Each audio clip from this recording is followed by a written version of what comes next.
Lots to discuss this week in our roundtable. First up is Karen Finney, MSNBC political analyst, and she swears she's wearing red, more like maroon. Chris Metzler, political scientist at Georgetown University. Thank God he wore a better tie this time around. Oh, mercy. Deborah Simmons, senior correspondent for the Washington Times. She's about to go yachting in her outfit. And Obama 2012 pollster Cornel Belcher dressing just like Cornel West in a black suit, black tie. Must be all good, rough as opposed to dressing like an Undertaker. All right, let's get right to it. That's right, I swing on everybody on this show. All right, let's get right to it. Interesting week, lots of things in the news. Let's talk about poor folks. Mitt Romney, here's what he had to say about poor folks in this country. I'm not concerned about the very poor. We have a safety net there. If it needs a repair, I'll fix it. Yeah. Wow, pretty interesting there. Now, of course, also he said that he wasn't concerned about poor folks, safety net. He wasn't concerned about rich folks, but he was concerned about the 90 to 95% of Americans who are having a rough time. But if you do the math, 15% of the people in America live in poverty, and that's $22,000 for a family of four. But there are a couple problems with what he said. Just tactically, the problem is he went off script, and every time he goes off script, he says something either like this, or he talks about corporations are people. I don't think he went off script, Karen. Well, he went off the script that he was supposed to be on, that his people wanted him on last week in terms of going after Newt Gingrich, is my point. So, point being, if you're a donor and you're looking at that, you're saying that's not a disciplined candidate. You can't say stuff like that, which is why his own Republicans, there was backlash. The other problem with it is, I agree with you. I think in his own mind, he didn't think there was anything wrong with what he said. It's so disrespectful, though, to low-income people because it makes an assumption that poor people don't vote. That's really what he was saying. Now, what bothers me, and look, I've been critical of President Obama for not using poor, even mentioning it in State of the Union speech last year, this year. I've talked about how political folks always say middle class, like nobody else exists. But do you think this is going to hurt him down the road as well? Because it further says in somebody's mind, man, this is a really rich dude running. Well, it builds on a narrative. I mean, it builds on a narrative with people, with, corporations are people, etc. It's building a narrative of him out of touch. And in fact, Rick Santorum right now, Senator Santorum right now is using that line that he's out of touch. It is building in a narrative that we will absolutely latch on to and build upon in the fall if he does become the nominee. It is building in his narrative. The narrative that he's a flip-flopper, that his chorus has already been built in. The narrative that he is now someone who is out of touch is beginning to build in as well. Deborah, I find it interesting. Let me ask Deborah this question. George W. Bush ran in 2000 on the platform of being a compassionate conservative. And in many ways, that was a faith-based initiative, talking about the poor and others. And so it's interesting how the GOP is basically jettisoned that. I mean, that's so old news to them. And he makes this kind of comment. Do you think it raises a problem as to how folks are perceiving him and who he will represent if he beats President Obama? No. That's the short answer to your question. And he's not out of touch. Mitt Romney is in touch with himself, the person he's always been, whether it was before he got, wait a minute, that's my point. Before he got into the governorship, the state house in Massachusetts, and afterward. See, Mitt Romney isn't running to the right and he's not running to the left. He's where he's always been. Even Democrats have said he's more like us than he is like them. So he's exactly where he needs to be. What it is this problem, where it's clear he needs a Tony Blankley or somebody to sit down with him and say, okay, Mitt, these are the words you should never use.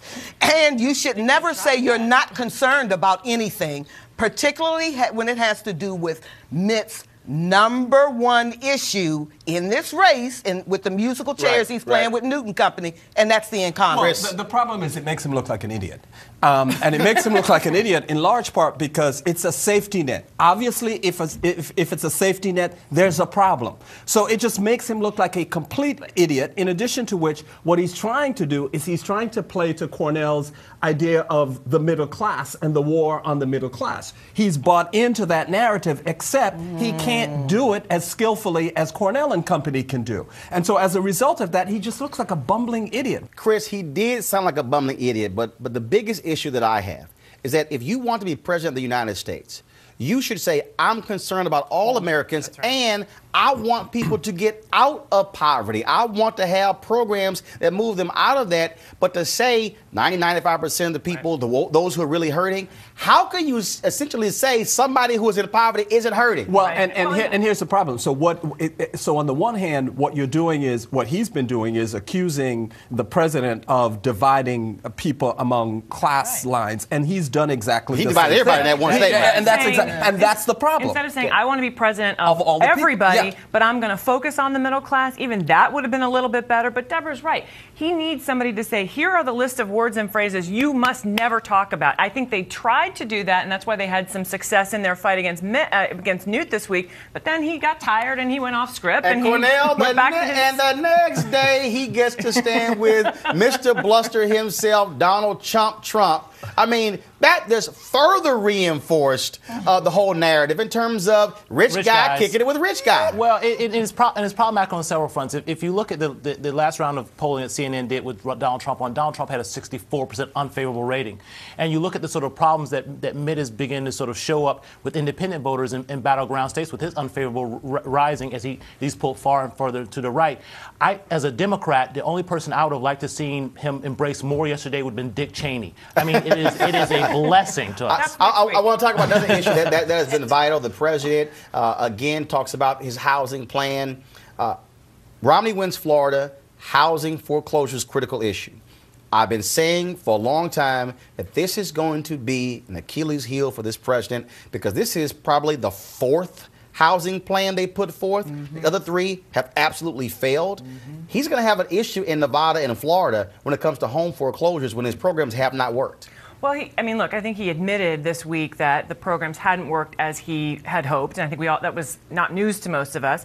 And he's now trying it again. But here's the thing that I keep hearing or not hearing from Mitt. He has no ideas. It's not that he's saying, here's what I would do. He's attacking the president. And at some point, he's going to have to come forward with his own ideas about what it is that he would do. And in Nevada, remember, he said, let's just let everything go under. Right, but that's not going to work. But if you're underwater and you're in Nevada or you're Florida, and if you see the president's housing programs have not worked, it's going to be hard to make an argument as to why they should support you again. Yes, exactly. Absolutely. Exactly. And the other thing is that Mitt Romney isn't necessarily running against Gingrich or Rick Santorum or the next month, the next 4 caucuses and primaries are going to determine who emerges in March when it really matters. And all President Obama is doing with his economic plan in general and housing in particular is warming over the grits. And I don't know nobody up here who really likes warmed over grits.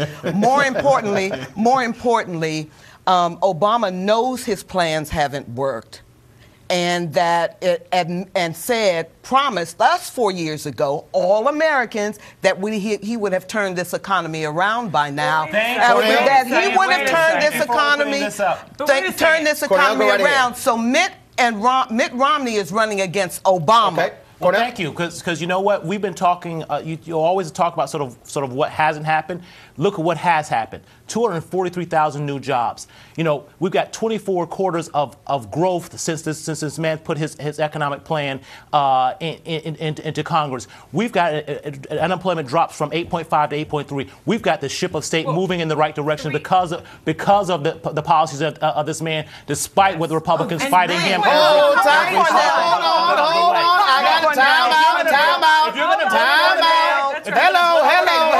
Time out. This is a Jason Garrett timeout. This is a Jason Cornel. Everybody calm down. Cornel, calm down. Time out. I'm going to a break. Settle down. We're back with the panel in a moment.